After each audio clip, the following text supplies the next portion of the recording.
Assalamualaikum warahmatullahi wabarakatuh. Perkenalkan, nama saya Haliza Aulia. Saya dari kelas TRMG 2C.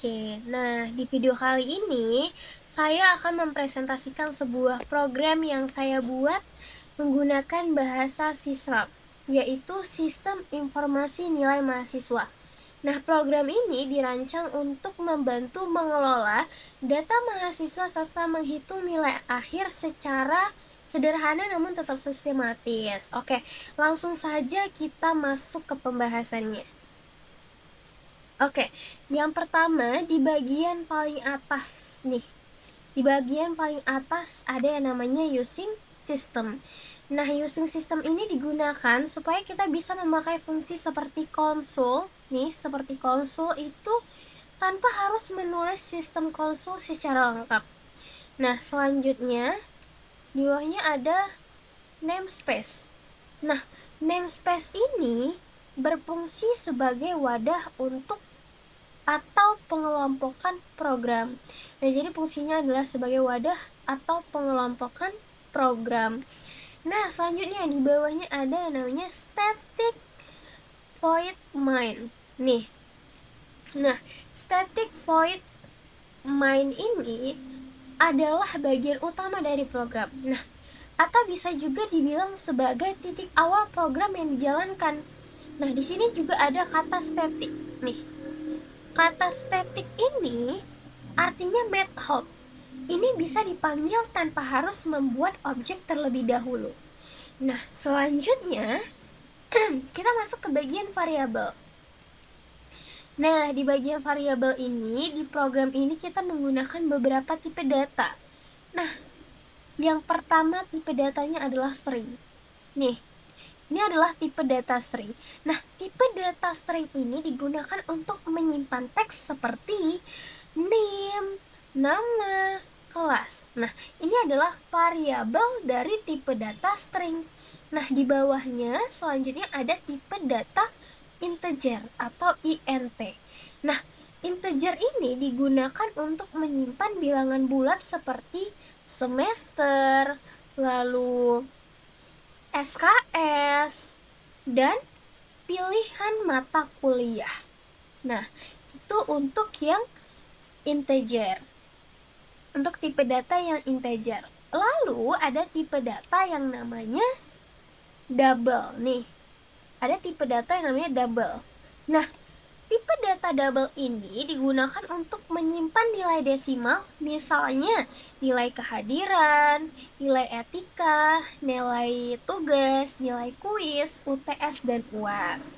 Nah, selanjutnya ada tipe data yang namanya boolean. Nih, bool. Nah, static bool atau boolean. Nah, boolean ini digunakan untuk kondisi benar atau salahnya.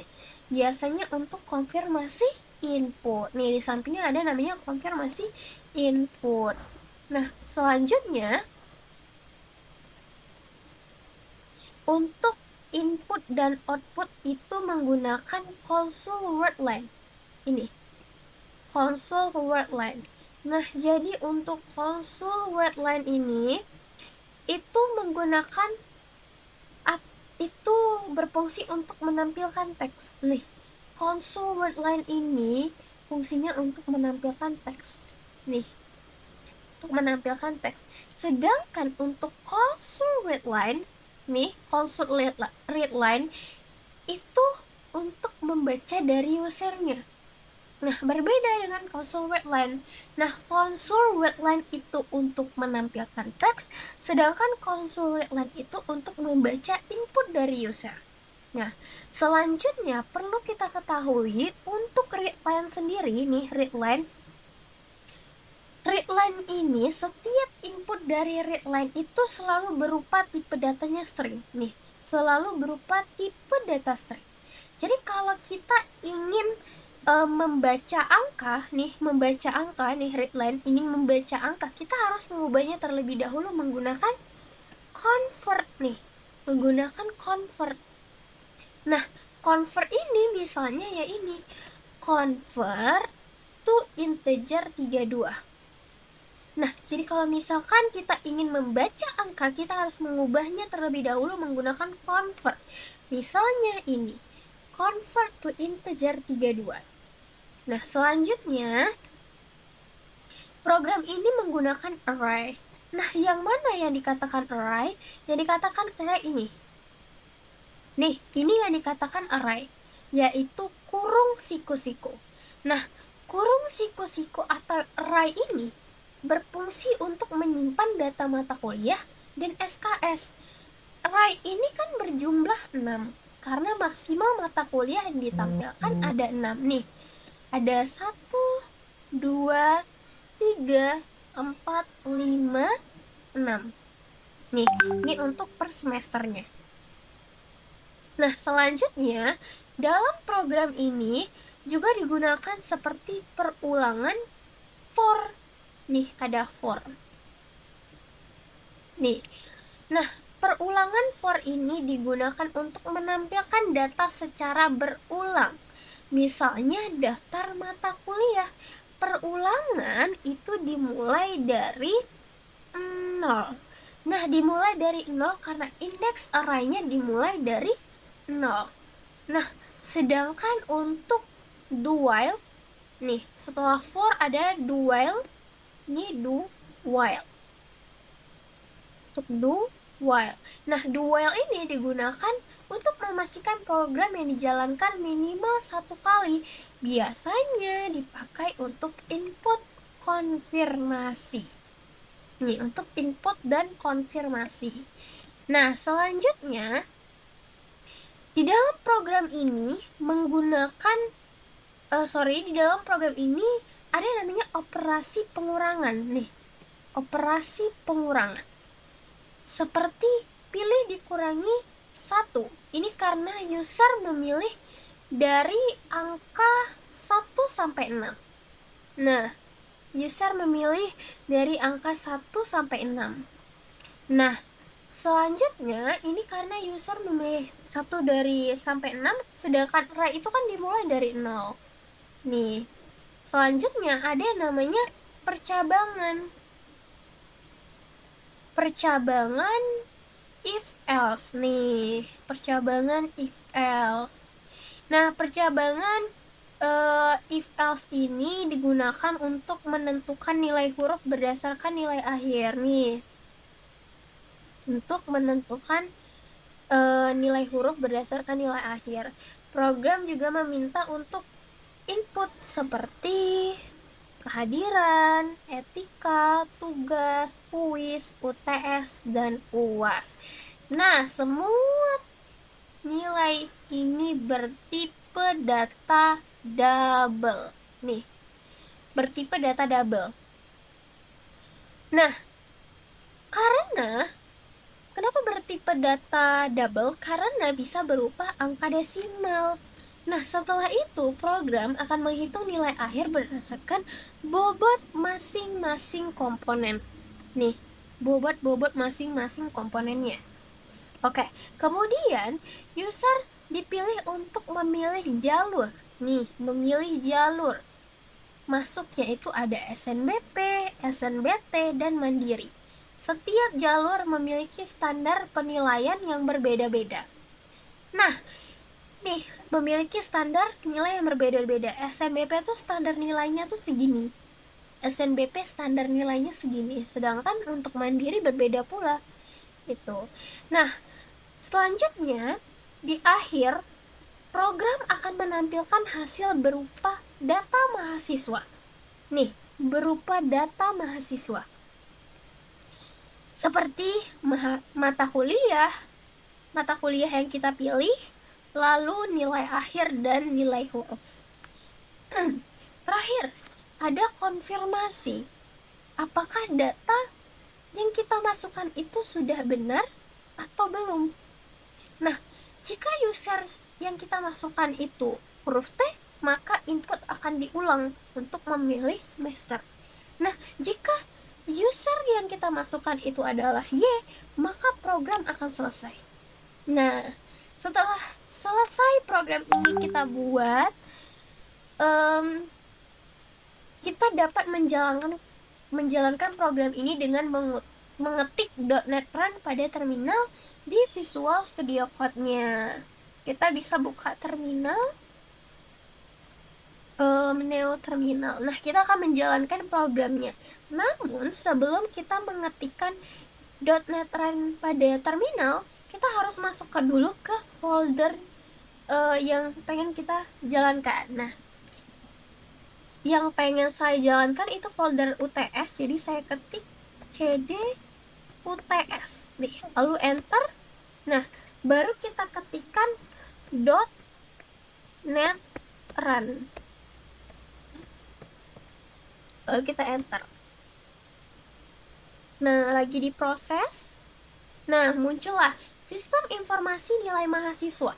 Kita diminta untuk memasukkan NIM mahasiswa. Saya akan memasukkan NIM saya, yaitu 2505191008. Lalu kita enter. Nah, lalu kita diminta untuk memasukkan nilai nama mahasiswa. Nama saya adalah Haliza Aulia. Oke. Lalu kita enter. Nah, setelahnya kita diminta untuk memasukkan kelas. Saya dari kelas TERMG 2C. Lalu kita enter. Nah, di sini kita diminta untuk memasukkan semester dari semester 1 sampai 8. Karena sekarang saya duduk di semester 2, maka saya akan mengetikkan nomor 2. Lalu kita enter. Nah, muncullah semua mata kuliah dan SKS dari mahasiswa semester 2. Nah, di sini kita ditanya, apakah data sudah sesuai? Nah, jika data sudah sesuai dengan semester kita, atau malah kita salah input semester nih. Misal saya malah salah input semester misal. Nah, saya bisa mengetikkan tidak nih, atau T dengan user T, lalu kita enter. Coba kita buat salah dulu, kita enter. Nah, di sini kita akan diminta untuk menginput ulang semester yang benar gitu. Nah, kita akan diminta untuk input ulang. Karena saya di semester 2, saya akan ulang input semester 2 nih, angka 2, lalu kita enter. Nah, di sini muncullah mata kuliah dan SKS dari mahasiswa semester 2. Lalu kita ditanya lagi, apakah data sudah sesuai? Ya, sudah sesuai. Kita ketik Y, lalu kita enter. Nah, di sini kita disuruh pilih mata kuliah. Karena tadi kita menggunakan integer, maka kita akan menginput dengan menggunakan angka 1 sampai 6. Nah, di sini saya pengen pilih mata kuliah kewarganegaraan di nomor 1. Kita ketik 1, lalu kita enter. Nah, ditanya lagi, untuk nomor 1 itu mata kuliah kewarganegaraan dengan SKS 2. Apakah data sudah sesuai? Jika sudah, kita ketik Y, lalu kita enter. Nah, di sini kita ada disuruh input nilai untuk kehadiran mata kuliah ini. Nah, mata kuliah kehadiran kewarganegaraan itu 100, saya buat misalnya, kita enter. Lalu kita diminta untuk input nilai etika, saya buat misalnya 100, lalu kita enter. Nah, di sini saya diminta untuk input nilai tugas, misalnya saya buat 100, lalu kita enter. Nah, di sini juga ada nilai kuis, misalnya 100, lalu kita enter. Nah, di sini kita diminta untuk nilai UTS, misalnya 100, lalu kita enter. Dan yang terakhir kita disuruh input nilai UAS, saya misalnya buat 100, lalu kita enter. Nah, kita ditanya lagi nih, apakah data sudah sesuai? Jika sudah, kita input Y, user Y, lalu kita enter. Nah, kita ditanya nih, jalur apa yang kita masukin? Nah, karena saya masuk ke kampus saya dengan menggunakan jalur SNBP, maka saya akan masukkan SNBP. Lalu kita enter. Nah, di sini muncullah hasil data mahasiswanya beserta inputan nilainya. Nah, hasilnya ini, NIM saya, nama, kelas, mata kuliah kewarganegaraan nilai akhirnya 100 dan nilai hurufnya itu A. Nah, inilah hasil dari program yang saya buat untuk sistem informasi nilai mahasiswa. Sekian penjelasan dari saya, mohon maaf jika ada kurangan. Wassalamualaikum warahmatullahi wabarakatuh.